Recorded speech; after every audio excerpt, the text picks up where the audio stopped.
morning, friends. Today I'm going to be making up some sausage egg breakfast biscuits that I want to take over to my dad and my mother-in-law.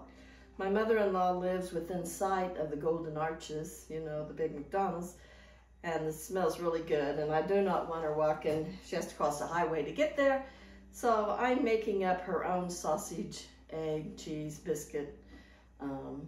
That'll be just like McDonald's, and then I will freeze them. She'll take them out individually one at a time and eat them. I will tell you that if it was cooking it for me, I would kick it up a notch, as Emerald says. I would use pepper jack cheese, which I won't use for her, in my eggs, which I just put plain eggs in a bowl, stirred them up, add salt and pepper. But if I was cooking it for me, I'd add onions, green peppers, maybe a little salsa, you know. I watched YouTube. Now this is how I did my eggs. They just put them in a pan like this. Bacon grease in the bottom would be great, but I didn't have any, so I used regular oil. But make sure your bottom's oil. Spread them out. I've taken a row off, but spread them out and then bake them, oh, I don't know, about 350 degrees for however long till they're done. This looks like it's not done, but it's solid. So anyway, just watch them. That's a fast way to make your eggs instead of trying to do it on top of the stove. The biscuits are just Grands, except I use Best Choice, and they're excellent biscuits, so make them up, have them ready to go. Sausage is Walmart's Best Choice. That's what these are, fully cooked. Make sure they're fully cooked. My mother-in-law loves Jimmy Dean sausage, so I made the ones I made yesterday for her are the little Jimmy Dean sausages, which are pretty expensive. Those are like $4.50 for 8 maybe. Best Choice ones I like, taste just fine. My hands are clean, by the way. Anyway, I wanted to mention something. Cheese, I just used American because that's what we got at Walmart, but I like sliced cheddar myself. But, or like I said, you can use pepper jack. I went to the store yesterday. Well, went to the store also, but I went to, my sister called and said, you better get over and fill up with gas, because she said it's 309 in the little town she lives in. I'm about 20 miles away, and she says it's supposed to be going up to 329.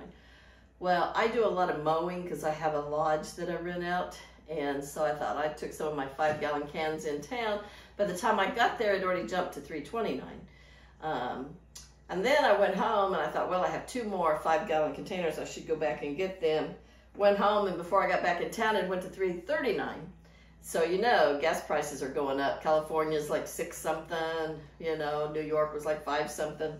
So anyway, you know, we live in some pretty times that are changing pretty rapidly, you know, with Ukraine and Russia and all of that. So anyway, one of the things that you need to do is be prepared.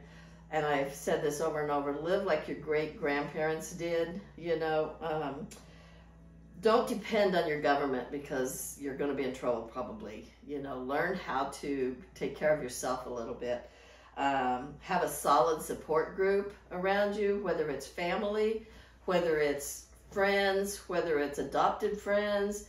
I call it having a tribe, you know. Get to know your neighbors so you all can kind of depend on each other and look out for each other. Be resourceful. You know, living in town, you may not be able to have the benefits of some of us in the country, but I have my own chickens, thus I have my own eggs. But you know, you can barter eggs from the local farmers, milk from the local farmers. Don't depend on those grocery stores and the prices that they're going to go to, or they may not even have this stuff. You know, shelves are starting to look pretty bare.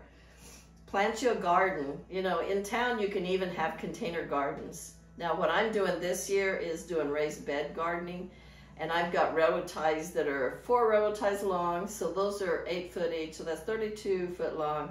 1 railroad tie wide, but I'm only going 4 feet wide because I want to get to where I can reach across to work those beds.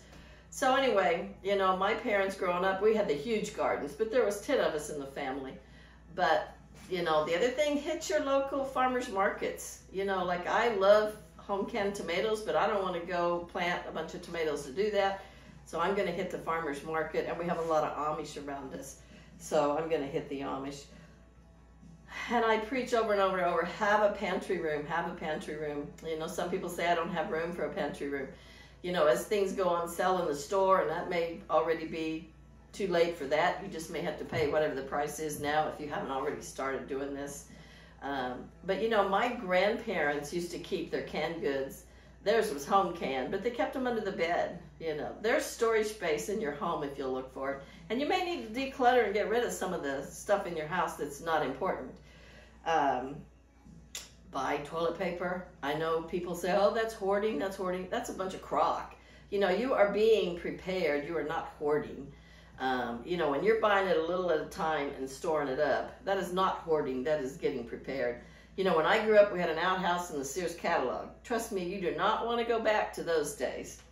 The most important thing for myself, and I don't know where you're coming from in life, but as a Christian, to me, the most important thing is that you have a relationship with God, that you are in right standing with God, that you're not out here living in total sin, you know, that you can hear from God for yourself, you know. Surround yourself with like-minded people. I'm not saying everybody has to be Christians that you associate with, but as times get harder and harder and fear begins to come in, you know, it helps to have somebody that can balance you, that's looking to God. I mean, the world doesn't have anything to offer you, and if they don't know God, they're not going to be able to give you anything that can balance you out and stop that fear. You're going to have to learn how to trust God, you know. But anyway, so that's my little hints about, hopefully you've already been preparing. You know, I think here in the United States, people are already figuring out some of this stuff, and they've already been preparing. So back to my biscuits. Take care of the elderly, for gosh sakes. It's not just about me, myself, and I. You know, look out after your neighbors. Look out after the elderly. Know who's in your neighborhood that might need help. Not everybody has family that's checking on them. So, you know, that should be the normal Christian life. But anyway, back to my sausage breakfast sandwiches. What I do is take each one of my biscuits. I've cooked them. They're cooled. Slice it in half. On each half, I'm going to put a thing of eggs. And this one I'll do for my mother-in-law. A piece of sausage, piece of cheese. Again, my hands are clean. If you want to use gloves, that's fine. But piece of cheese, put your top back on it. I've got my saran wrap stuff over here. Wrap it up.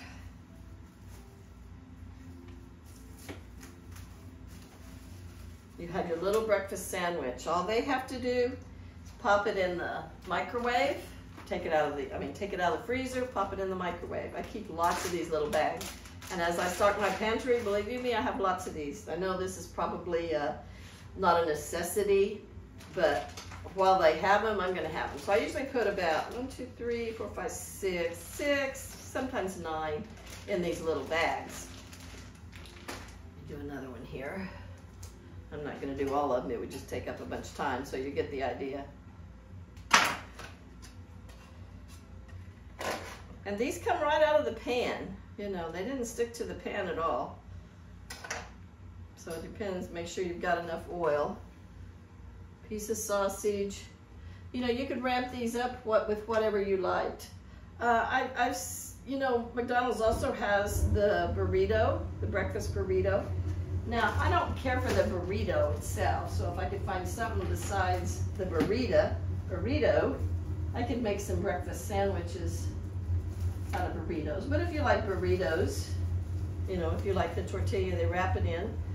Make you some breakfast burritos and freeze them up and have them in the freezer. What is the worst thing that can happen if you've got a freezer full of food, especially stuff like this, you know, convenience foods, make your own convenience foods? What is the worst thing that can happen if you have prepared and then nothing happens? You don't have to pay groceries and buy toilet paper and all those paper supplies and trash bags. You don't have to buy those for 3 months. Everybody should have at least 3 months supply of anything they need, paper supplies or food, at least 3 months. You know, I think more along the lines like about a year at a time. But, you know, even the Red Cross and FEMA tells you to prepare, and if you get on their websites, they tell you what you need to have for, you know, at least a 3-month period. But always be prepared. Don't just be living on the fly of your seat of your pants. Don't live on the fly, you know. We have a society today that we've been taught, you know, everything is convenience foods. The store is always stocked and it's just a few miles away, and, you know, we've been taught that mindset, and we've taught it to our kids. And, you know, of course, I've always figured out the way to get to this generation, and I'm just right in there with the rest of them, is to take down our internet and our cell phones. You take down my cell phone, you know, it's like, okay, how do you correspond with the outside world? You know, you may have to get back to one-on-one visiting. But anyway, so that's where I'm at today. I'm going to show you a close-up of my eggs here. I don't know how close to get, but that's how they turned out really great. And that's a slick way to fix eggs in the oven and do a bunch of them at once. The next thing I'm going to do is make up, my mother-in-law especially has a sweet tooth, so I make muffins up, breakfast muffins, and freeze those. You know, I make up and freeze a lot of things. I make up beef and noodles. I make up spaghetti. I make up ham and beans. You can't go wrong with ham and beans. I make up chili, and I freeze them in little individual containers, just enough for an older person. You know, they don't need a whole bunch, and they, you know, I'm surprised because my mother-in-law doesn't like leftovers, which is strange growing up on a farm. But so anyway, they don't need to be. Make whatever serving size you need for your family. And I'm going to have my freezer. I have a couple freezers, so I'm going to have one full of convenience foods that I've made up. You probably need to have eaten them by 6 months, but let's face it, you know, I'll give them to my neighbors if I'm looking like I still have some in there and they need used. You know, it's like, pass them out to your friends, your family. Somebody will be glad to eat your homemade food, trust me. Okay, have a great day.